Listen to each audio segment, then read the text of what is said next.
This episode of RealAg Radio is brought to you by Ag Expert. Go from field to farm with Canada's most trusted, most secure farm management software. Ag Expert keeps you on top of it all, no matter where you are. Get started for free at agexpert.ca. It's time for RealAg Radio on Rural Radio Channel 147 on Sirius XM.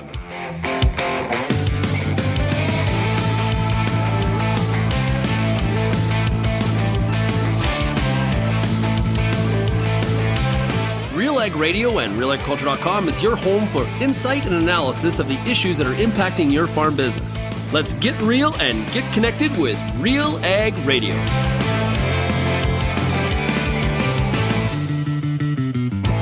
Welcome to RealAg Radio here on Rural Radio 147, Sirius XM. Shaun Haney, your host here on this Wednesday, midweek edition of the show. Hey, thanks so much for making RealAg Radio and Rural Radio 147 a part of your workday. And a big shout out to everybody also listening out there somewhere, wherever you are, on the RealAg Radio podcast as well. Well, it is the middle of the week, hard to believe already, and everybody is getting, depending on where you are, like there is definitely a lot of tractors rolling, people getting some seed in the ground, obviously south of the border for sure on that, and even in Canada here, Western Canadian prairies, Alberta going pretty strong. Manitoba for the most part, I've heard of a few people maybe doing some stuff, and of course out east, wet, so... conditions very, very vast here this week. Not a lot of common features. Today on the show, we're going to talk markets. It is Wednesday, and looking forward to it. We got Brian Voth of IntelliFarm on the show today, and looking forward to getting his look ahead to what we can expect.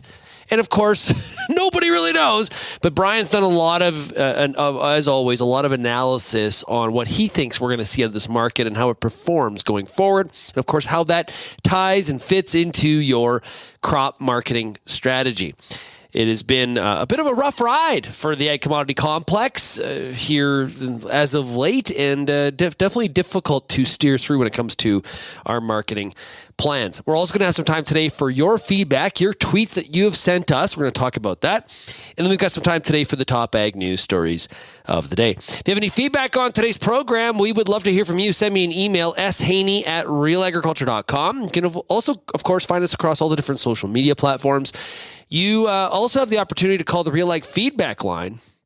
That is a great way to get a hold of us. All you have to do there is dial 855-776-6147. This week, there is an article in the Globe and Mail that has, it's kind of a bit of a warning sign. And right now, there is so much interest in artificial intelligence. We're hearing a lot about ChatGPT. There's a lot of other providers too. Essentially, you type in a question, you type in a task, and just voila, the computer spits out. Here's, it's amazing. If you haven't played with it, I encourage you to do so. This article is concerning, and in this whenever somebody is on the inside and somebody has really been a part of something for a long time, and they change direction on where they were and where they were going, you need to kind of think about it. So the article says, pioneering artificial intelligence researcher Geoffrey Hinton has quit his position at Google in order to speak freely about the dangers posed by AI, saying that part of him regrets his life's work. It's like something out of a movie. The article continues, Mr. Hinton told the New York Times that he informed Google last month he would be stepping down from the company, where he served as VP of engineering and an engineering fellow. Chief among his concerns is that generative AI systems can overwhelm the internet with fake photos, videos, and text, impairing people's ability to differentiate truth from fiction. Mr. Hinton told the newspaper he is also worried about job losses and the potential for AI to outsmart humans in the longer term. This is like something out of a movie where, like, the computers and the robots take over the world.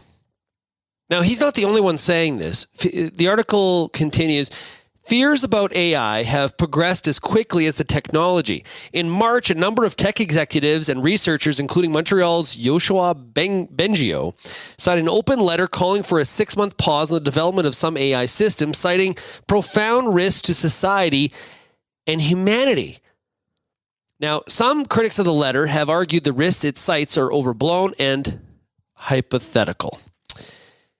Wow. What do you think? Have you played with ChatGPT? I would like to know what your experience was. Were you impressed? I've done a little bit, and when it depends how broad of a question you're definitely asking. I guess the question here is that is it perfect? No, but as it accelerates, and then we have a lot of learning and the improvement and the accuracy, what is possible here? And should we be taking what people like Jeffrey Hinton are saying and take it and say, hey, maybe he's on to something? It's a huge question. Of course, there's money involved here.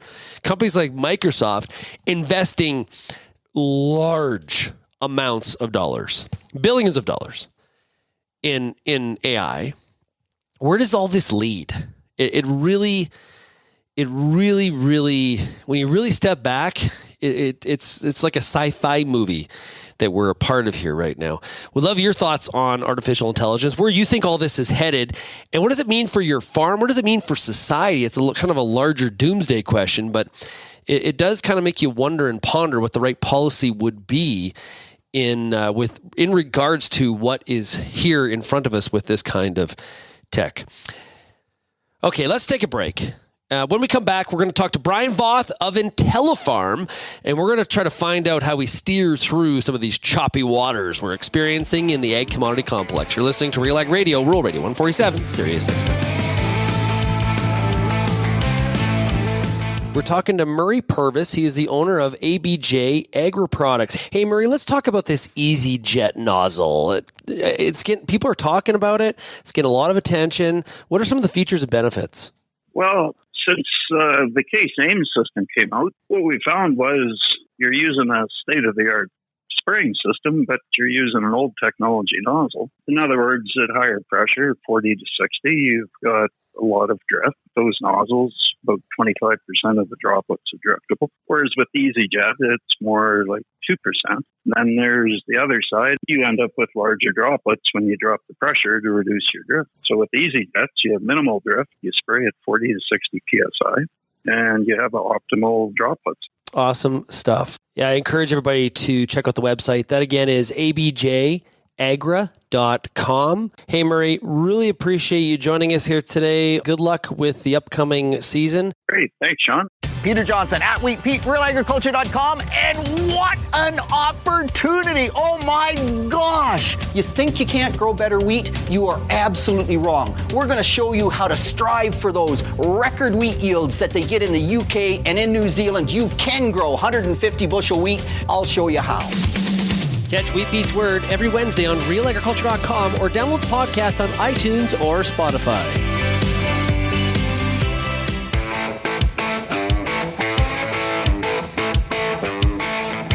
Like we try to do on Wednesdays, we try to chat markets here on RealAg Radio. This segment's brought to you by Granubor from US Borax. Ask for it by name. Go to borax.com. That is US Borax. Big thanks to them for being on board here with RealAg Radio. Let's chat markets. We're joined right now by Brian Voth. His company is IntelliFarm, great market advisory service. Hey, Brian, welcome to the program. Hey, thanks, Shaun. Always a pleasure to be on here. Yeah, it's great to have this chat with you. So, a bit of a head scratcher, in some respects. Maybe also some frustration mixed in there. Why does it feel like this market's really being pumped to the downside right now? What exactly is going on? Well, I guess first off, when you've had a couple of years of just super abnormally high values, anything coming off of that is going to feel like, you're getting kicked when you're down kind of thing. And especially when it's been like a long, slow decline, off of the 2022, 2021 highs, I guess early 2022 highs. Not, and it shouldn't be a real surprise. It was fueled a lot by COVID, supply chain issues, drought, production issues, demand, and it just all led to some tightened balance sheet situations. Were the prices justified at the ultimate highs?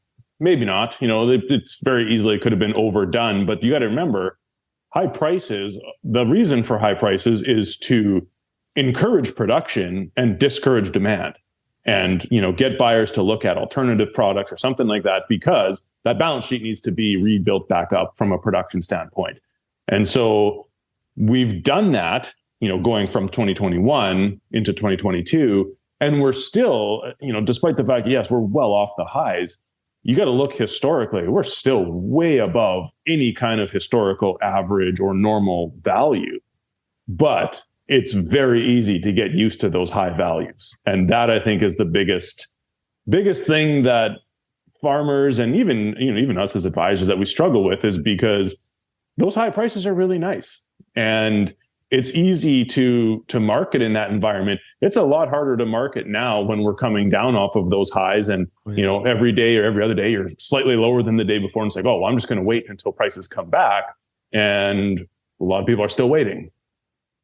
Yeah, it was really easy to market when to market your crop. When it's basically just put it in the bin and hold it, and that's the marketing strategy, because the market's just higher the next day and the day after and the day after that. We're in a little bit of a different situation here. Now, is this all structured around demand? Because for the most part, at least from a North American standpoint, crop's not even in. So this isn't really supply at this point. Is this just all funneling around the fact that there's concern about demand for agricultural commodities in the back half of 23 then? I guess it's a little bit twofold, because, some of the supply numbers are already set. When you think about a global balance sheet anyways, South American harvest is more or less, it's wrapped up. And yeah, Argentina production took a real kicking because of drought, but Brazil's production was way up. So when you look at South America as a whole, yeah, it's still a record crop. And their values are substantially lower than North American values. And the biggest buyers, obviously Chinese, are not jumping all over buying cheap South American beans. Actually, the price difference is so big that there's actually been ships of South American beans landing in southern US into the Gulf already. And that is a really bizarre situation. It has happened before, but it's rare. But that just shows you how big of a price disparity there is on something like soybeans. When you look at something like wheat and Russia's big crop that they have, and their wheat values are way lower than North American values. Yeah, our wheat balance sheet in Canada and in the US is the tightest it's been in about 8 or 9 years, something like that. But our values are still way too high to be getting export demand overseas. And so either, Brazilian prices, Russian values need to come up, or our North American values still need to go down further to make us more competitive on a global scale. And that's the part that nobody wants to admit that or realize that we are still way overpriced, despite the fact that we've come off the highs.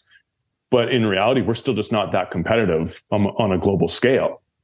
So it is a bit of twofold, a demand side and a supply side, along with, especially in the last 2-3 months, the funds have absolutely cleaned house.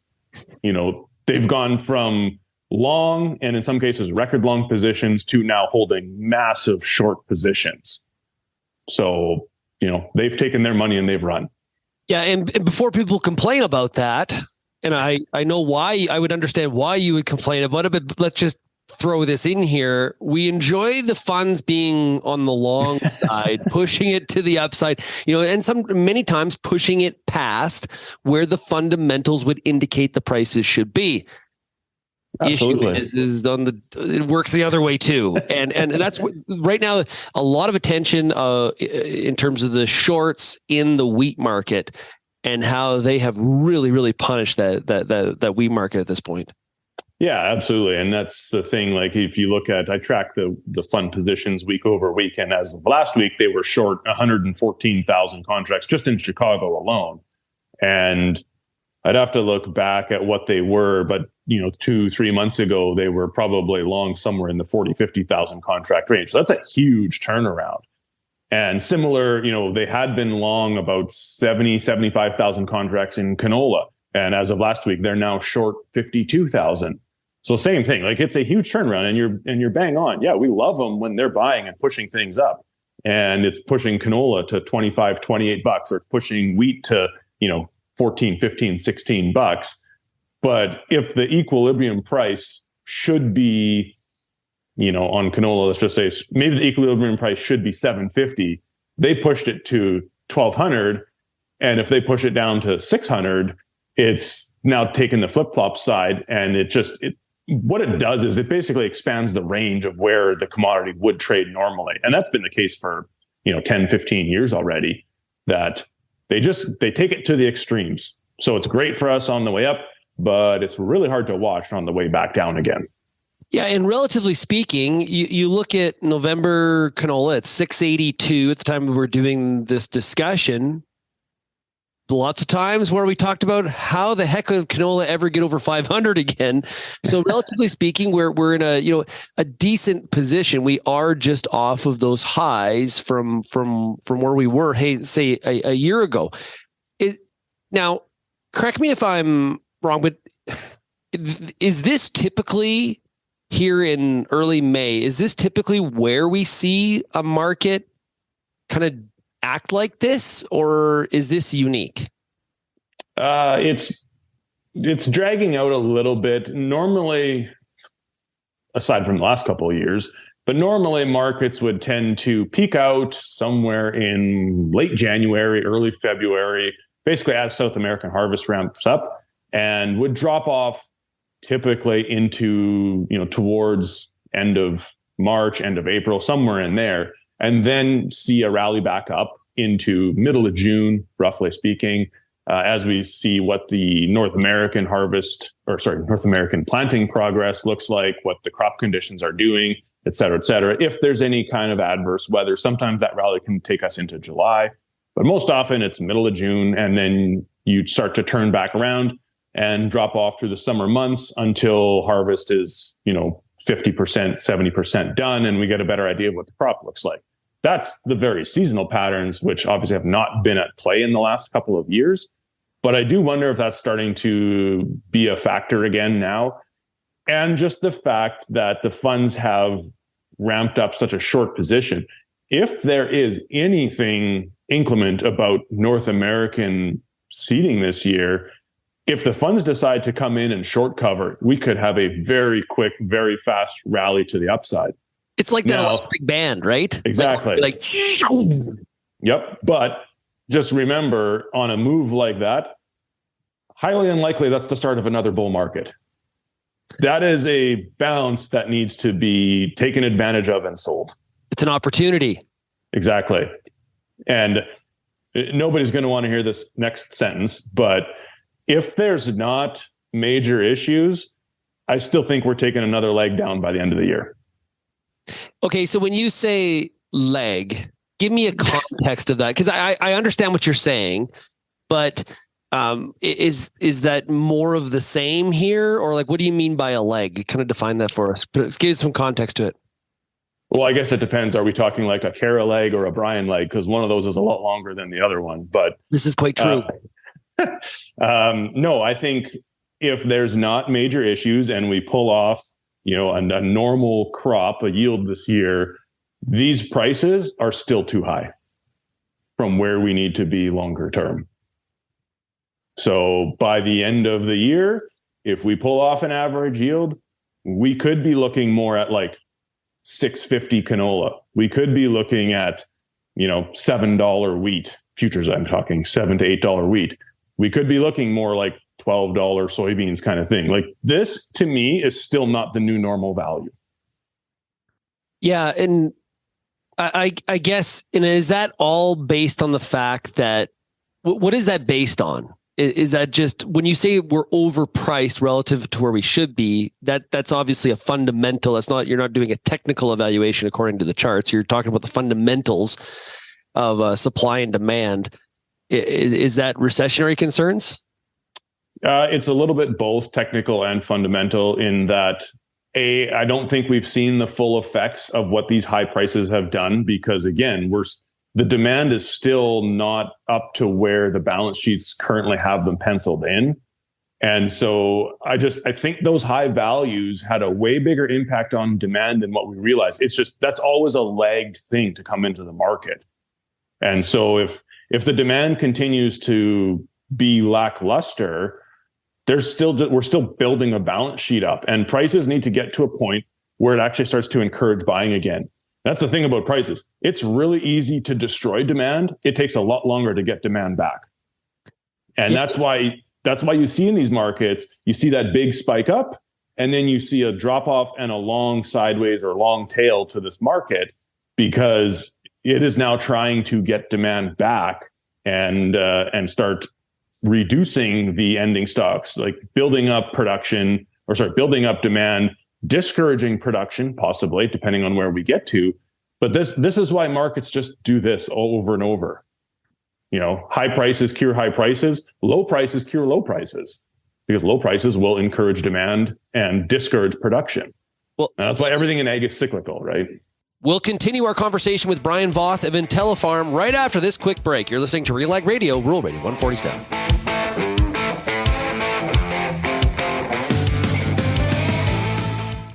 Did you know that Pioneer now has a full lineup of Enlist E3 soybeans? Take a look at Pioneer brand Enlist E3 soybeans for the highest yield potential and for the best agronomic package and herbicide trait options. From the lab to the field, Pioneer brand Enlist E3 soybeans are the best in beans, period. Ask your local Pioneer representative about Enlist E3 beans.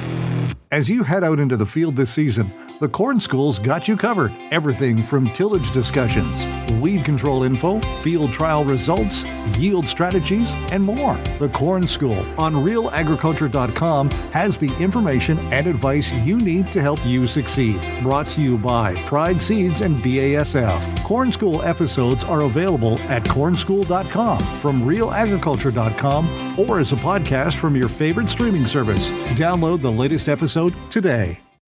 Want to get the best out of your soybean crops?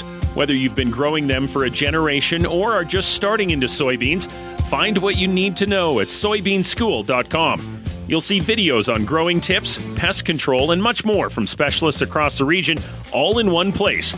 Easy for you to access from your desktop, tablet, or mobile phone. Maximize your yields by staying up to date with the Soybean School, presented by BASF, Pride Seeds, and Syngenta Canada.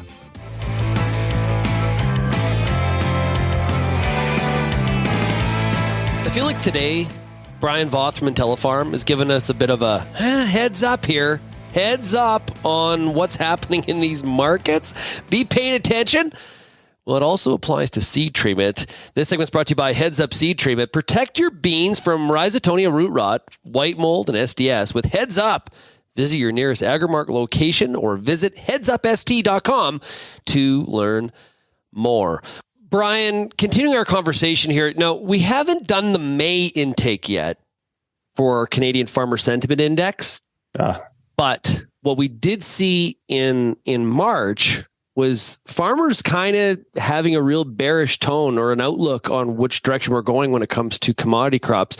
Like if you look, I'm going to put it on the screen here. You might not be able to see it, Brian, but going back to September, 100 is neutral. Okay, in September of 22, it was a 128 in terms of outlook on the direction of the markets.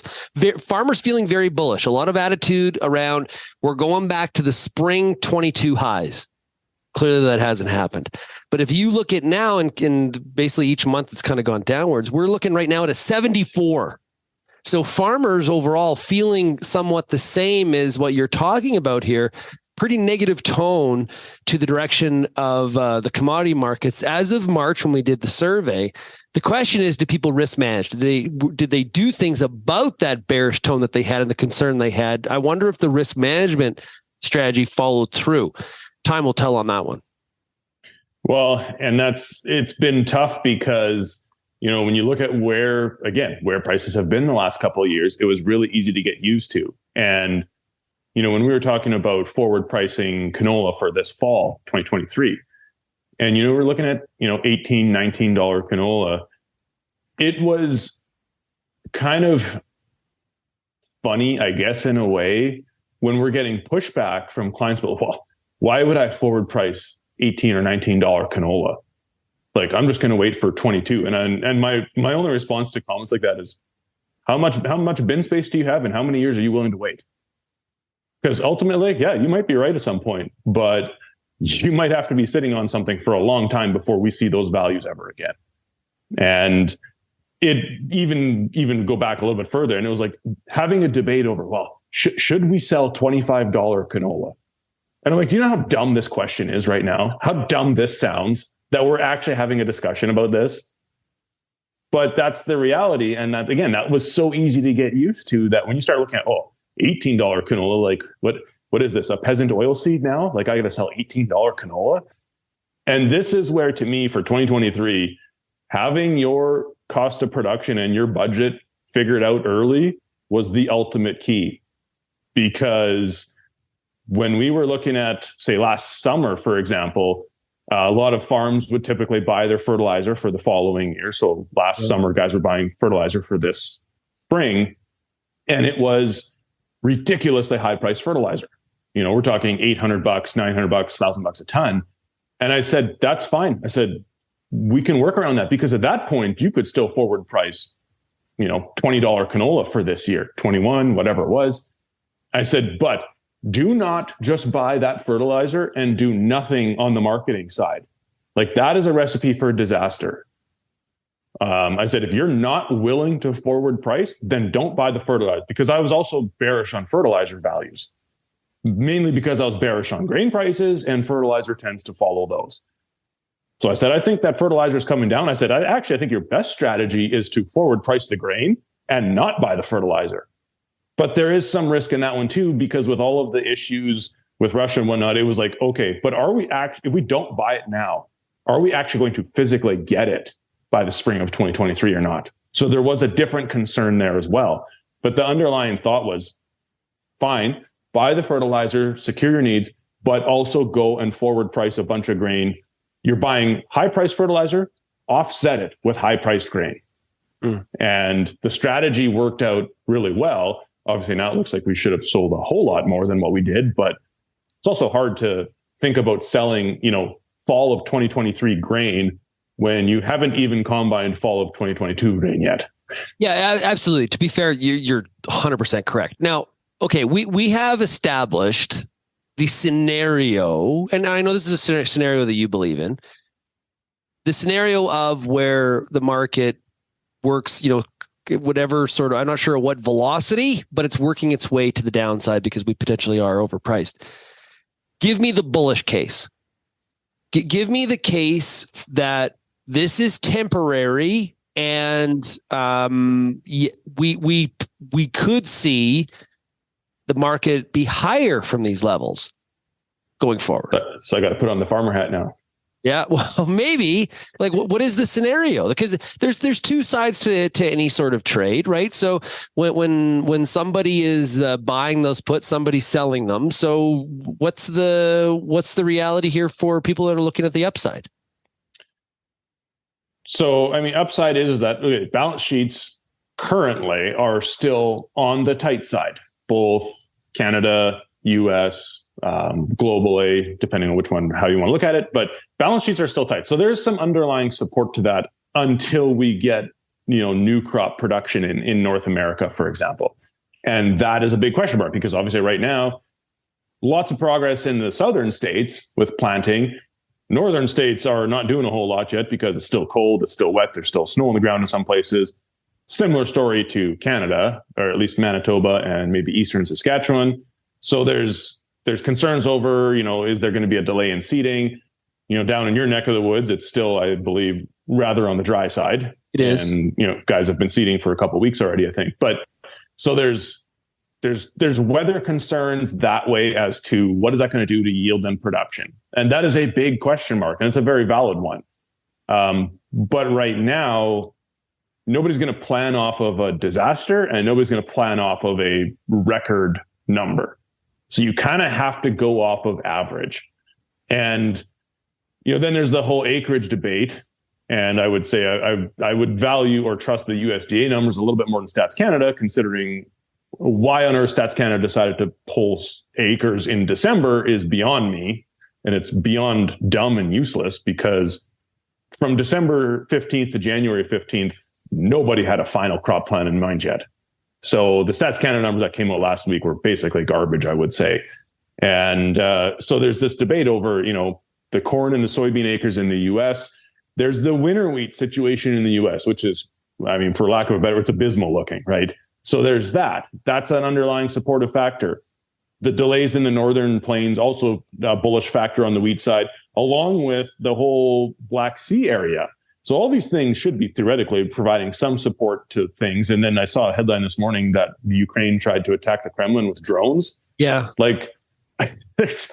There's a little bit of geopolitical uncertainty to things as well, obviously. So there are bullish or supportive factors. Right now, they have taken a back seat to fund liquidation, though.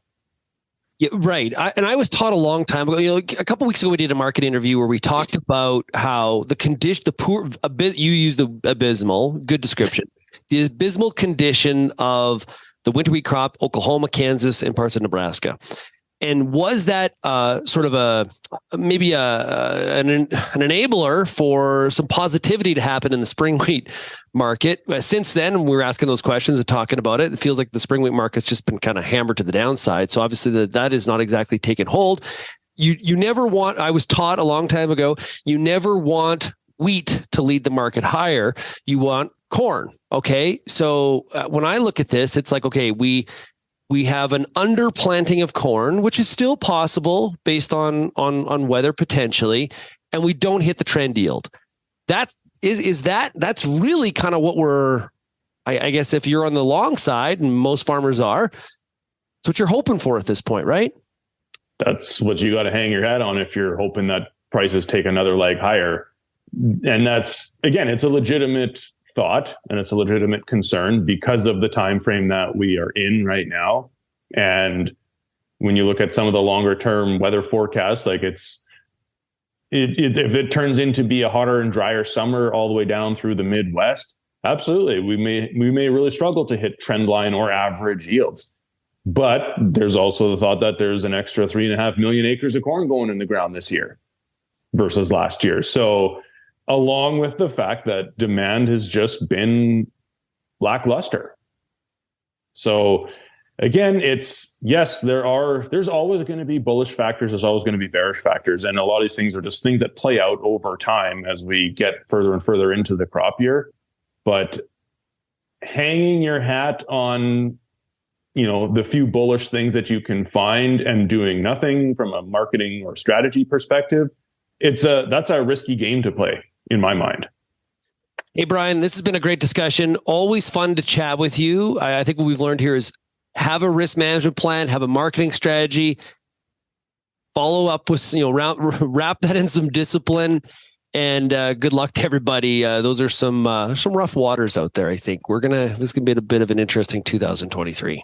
No doubt. Yep. And as long as guys get out into the field here before the first week of June, I'm going to be happy because that's kind of where last year started at. So anything before that, and I think we're in good shape, at least for the starting point. Exactly. Hey, Brian, thanks so much. I really appreciate it. Thanks, Shaun. Always a pleasure. If you want to find out more about IntelliFarm and some of Brian Voss' services, make sure you go to IntelliFarm.ca. That's IntelliFarm.ca. Yeah, this market, it was easy. Like, full stop. It was easy when the market just went up. And now we feel like, and what can happen too at times like this is you can move too much to the negative side, right? So this is where, they'll tell you when you take a marketing course in commodities, is that you need to remove the emotion from the market. And right now it feels it's hard to be not super emotional about the movement to the downside, just like it was hard not to get over exuberant about when the market was going up. majorly every single day. So these are some choppy waters. There's no question about it. So make sure that you're talking to your market advisor or whatever, however you're doing this. Just make sure you're on top of it. I sometimes hear from farmers in the Farmer Rapid Fire. I'll say this. I sometimes hear them say, I haven't looked at it for 3 months. That kind of worked last year and the year before. I'm not sure this is the market to do that. I'm just saying. I think we need to be paying a little bit more attention. I'm not saying we need to follow the minute by minute trade, but I think we got to be a little bit more on top of it than that, and really be making, and unless you're using something like like price targets, triggers, things like that, then yeah, you can walk away.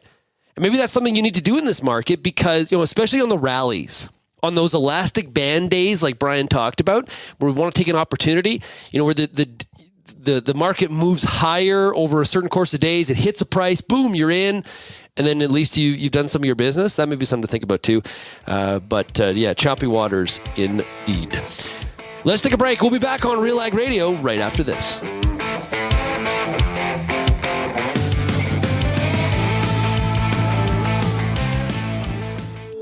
If you're involved in the agriculture industry, it's important to stay informed on all the latest issues affecting your business. At RealAgriculture.com, we offer fast, reliable news, information, and insights to help you keep on top of all of the latest in Canadian agriculture. Visit RealAgriculture.com and sign up for our free daily newsletter covering everything from news, agronomy, animal agriculture, and much more. Visit RealAgriculture.com/subscribe today. Whether you're seeding, harvesting, or anything in between, the Wheat School on RealAgriculture.com has you covered. Timely agronomic information from industry experts available online anytime.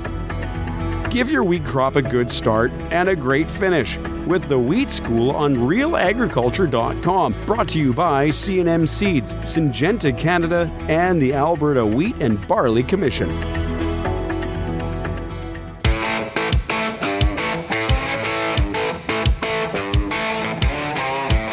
In discussing the broader commodity complex with Brian Voth of IntelliFarm today, all of that being said, in terms of more of a little bit of a bearish tone for sure to what he sees in front of us, at least today, a little bit of a rebound, a bit of an opportunity. So is today one of those opportunities? Maybe some of those shorts being shaked out today or shooken out, however you want to put that. I'm not sure what the right way is to put that. Maybe today is that day. And this is the hard part. Who knows, right? And a bit of a rebound in wheat today, which is good to see because there's been a lot of down days for sure. Let's get into some feedback from you, the audience. But first, I want to tell you about the 2023 Beef Improvement Federation Research Symposium and Convention. It's happening in Calgary, Alberta in July. Yes, Stampede, here we come. Find out more information at beefimprovement.org/symposium. Okay, this is the 2023 Beef Improvement Federation Research Symposium and Convention. So check it out and make sure you get registered and be a delegate for that meeting that is upcoming. Now, earlier this week, we had on the show Greg Northey. And Greg talked about the need for extended, there's this pilot project going on with extended interswitching. And I got a tweet here from, now just so you understand, like Greg explained it, there's limits on how far the distance of that interswitching. And railways kind of pushing back and, the hard to the logistics of it. And both sides have their arguments for this. Got a tweet here from KMac tweeting as @KEntire, who says, I said this over 5 years ago at a meeting in Ottawa. There should be no limit on interswitching. Canada could have a rail system to be proud of. So there you go. That's an interesting thought. Wouldn't that be something? I don't know if that's actually, we're just trying to get to some of the numbers we're talking about now, but is that a pipe dream? Who knows? The future is unknown. Now, Terry Uzawa, a farmer from Saskatchewan, heavily involved through his career in ag policy circles. He's tweeting as huge walleye. Look, guy loves to fish. I know that. Terry replied and said, I believe you. It has been a topic of discussion for decades. This is, this interswitching battle is the battle that continues to happen in circles. And in Canada, with two major railways, is trying to find the optimal level of productivity. And I'm not sure at any point everybody's happy, right? Like when you talk about grain movement, we just don't seem to be able to agree on a lot of things. We're not looking at the same numbers. The railways look at their productivity one way, and some of the farm commodity groups like the Ag Transport Coalition, they look at some of the different numbers. It's no different than a baseball player, right? Some people think that batting average is really important. Some people think that slugging percentage or on base is important.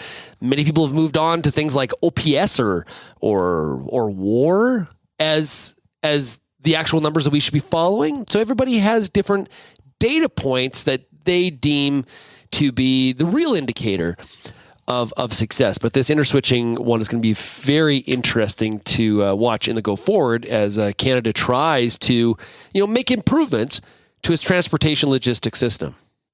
A couple weeks back, we had a discussion about the age of the farmer population, and RBC put a report, I guess we'll call it maybe a white paper, very concerned about the age of the farmer and who is going to do the farming going forward.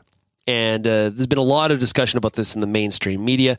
Actually, JP Gervais from Farm Credit Canada sort of talked about this yesterday a little bit as well.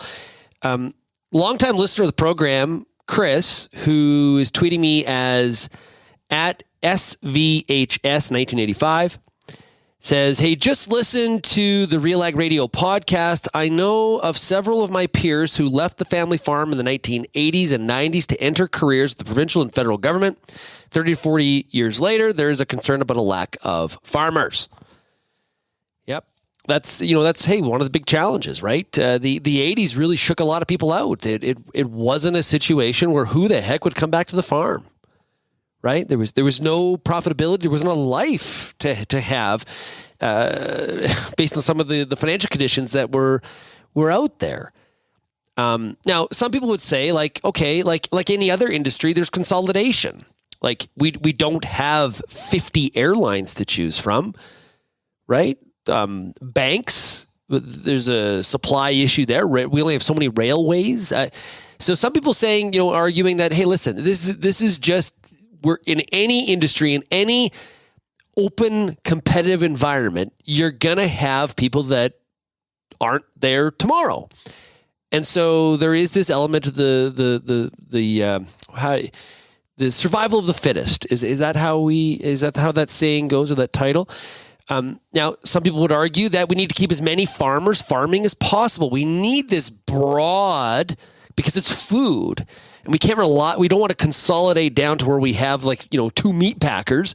We don't want to have 5 farmers farming the entire country.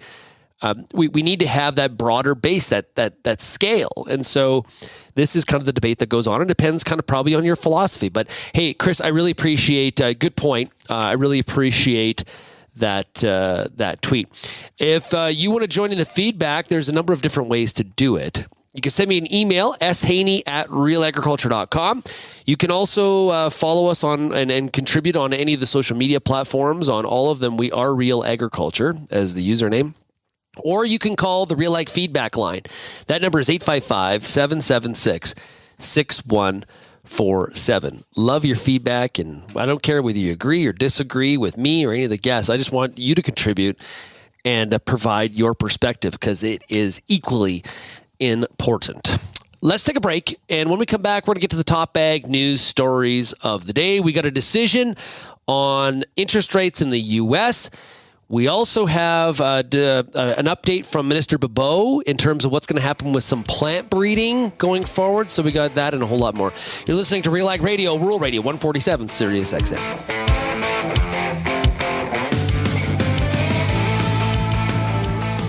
Infuse some energy into your next corporate event, customer meeting, or conference with RealAg Radio, Canada's national agriculture radio show. Create a unique experience at your next event with host Shaun Haney, broadcasting RealAg Radio live on SiriusXM, featuring exciting guests, captivating interviews, and the latest news from the agriculture community.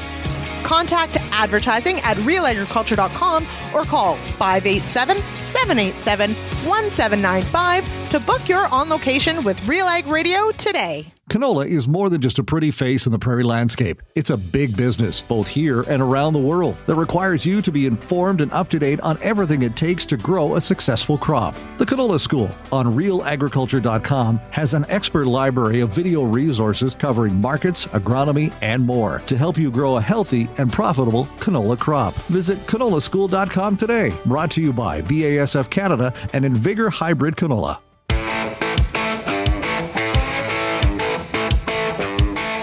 It's now time for the top ag news stories of the day. This segment is sponsored by Koch Agronomic Services, makers of Tribune nitrogen stabilizer. Protect your UAN from all three forms of nitrogen loss. Learn more about Tribune and other nutrient management, nutrient protection, and seed enhancement solutions at kochagronomicservices.ca. That's Koch, K-O-C-H, agronomicservices.ca. Okay, top news story has to do with the fertilizer tariffs that Canada still has in place on Russian fertilizer coming into the country. 27 Ontario producer groups asked for removal of this fertilizer tariff. Now, this is coming from the Ontario Agricultural Commodity Council, OACC. That's 27 non-supply managed commodity organizations. And they're asking the Finance Minister, Chrystia Freeland, to remove this 35% tariff, arguing, once again, these are arguments we've heard before in the past. These are not new. Canada's the only G7 country that has these tariffs in place. The fertilizer is still coming to Canada, just getting here via other more expensive routes. And the fact is that the UN Security Council has actually asked countries to remove these kinds of punitive tariffs on things that are related to food production, even though it is Russia. Consequently, also, the House Ag Committee, which is chaired by Liberal MP, I should say, from Nova Scotia, Cody Blois, they put out a report in terms of food security. And one of the recommendations was that the federal government relook at these fertilizer tariffs.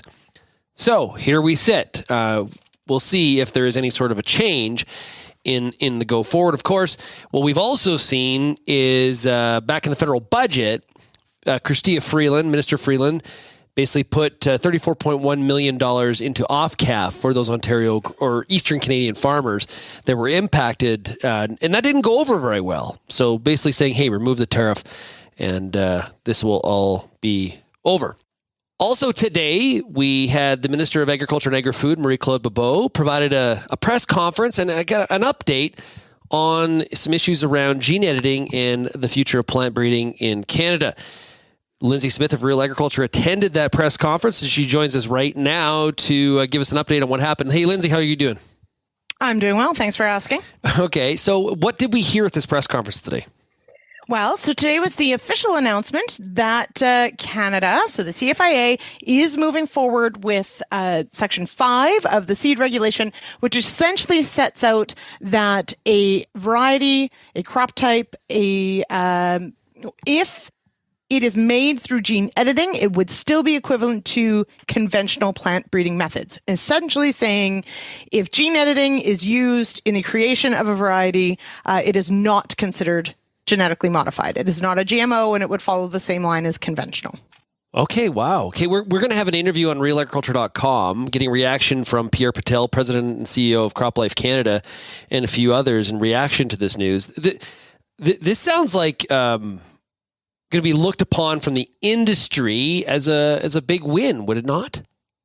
Yeah, for sure. I think industry in general is going to be very happy with this announcement. The second part to it, and the sort of how I guess the government is trying to keep all parties happy, is that the announcement also includes the creation of what will be eventually a fully public database that includes all varieties, all crop types, and it adds the line of whether or not they were conventionally bred, conventionally bred using gene editing or organic or genetically modified. So they're adding a layer of what they're calling transparency so that people can find, how certain varieties were created. Certainly in the press conference, there was a lot of confusion over, it seemed to be people were conflating gene editing with GMOs. So the minister actually, to her credit, spent most of the Q&A portion explaining the difference and explaining how things are handled and why this isn't talking about GMO. This is talking about gene editing and the difference. So she spent most of her time actually explaining that. Lyndsey, thanks a lot for joining us. Well, of course.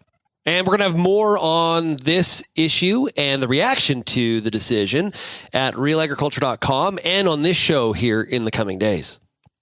Talks on a UN-brokered grain deal that allows the safe Black Sea export of Ukrainian grain is scheduled for today, with all sides in the negotiations involved. That's according to a story in Reuters.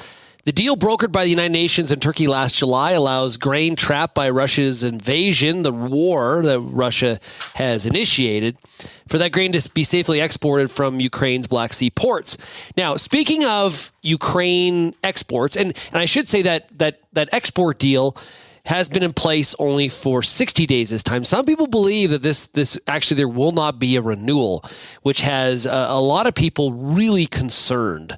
So this is definitely one to follow. We heard this from Brian Voth in terms of the markets, that this is one of those wild geopolitical factors that could disrupt the current direction of this market. Now, there are concerns about Ukraine's grain exports. So Ukraine's grain exports could fall to around 26 million tons in the 23-24 season as the grain harvest has sunk, largely due to Russia's invasion, a senior ministry official said on Tuesday. Ukraine harvested a record 86 million tons of grain in 21 and 53 million tons in 22, the first year of Russia's invasion. I remember going back to a conversation with Arlen Suderman from StoneX, probably going back to about February, March. And he had said at that time that we could see a real drop in the Russian exports here this year. He seems to have forecasted that one fairly correctly based on some of the news that is coming out of Ukraine. Russia accuses the Ukraine, speaking of all this, of trying to kill Putin in a drone attack on the Kremlin. That story from Reuters and Bloomberg and others, that was kind of making some of the big news as of this morning. The National Farmers Union says many farmers across Canada haven't changed their farm gate prices for a long time. Meanwhile, large retailers have been charging customers more for food items. This story courtesy of CBC. While our costs have risen, we have worked very hard as an industry and individual members within it to keep costs down to maintain productivity, and wages have been depressed for many decades in the industry. We're at a point where there's nothing left to give. Hard to stay positive. The National Farmers Union recently presented to a House of Commons Standing Committee about how the gap between farm gate and retail prices has widened in recent decades. And finally, the Federal Reserve approved another 0.25 percentage point interest rate rise and signaled that it could be done lifting rates after that. The decision here early this afternoon marked the Fed's 10th consecutive rate increase aimed at battling inflation and will bring its benchmark federal funds rate to a range between 5 and 5.25%, which is a 16-year high. That, according to the Wall Street Journal. So we'll have more on that. As we'll definitely be talking about that on the RealAg Issues Panel on Friday. So that was expected, and the big question was, what was Powell going to say going forward? So potentially a pause here, which is interesting. Australia raised rates earlier this week, as we had in the news, I think on Tuesday. Or no, Monday. It would have been Monday. If you have any feedback on today's show, send me an email, shaney@realagriculture.com, or call the RealAg feedback line, 855-776-6147. Thanks, everybody, for getting real and getting connected with RealAg Radio, and we'll, of course, chat again tomorrow for the Farmer Rapid Fire. Cheers, everybody.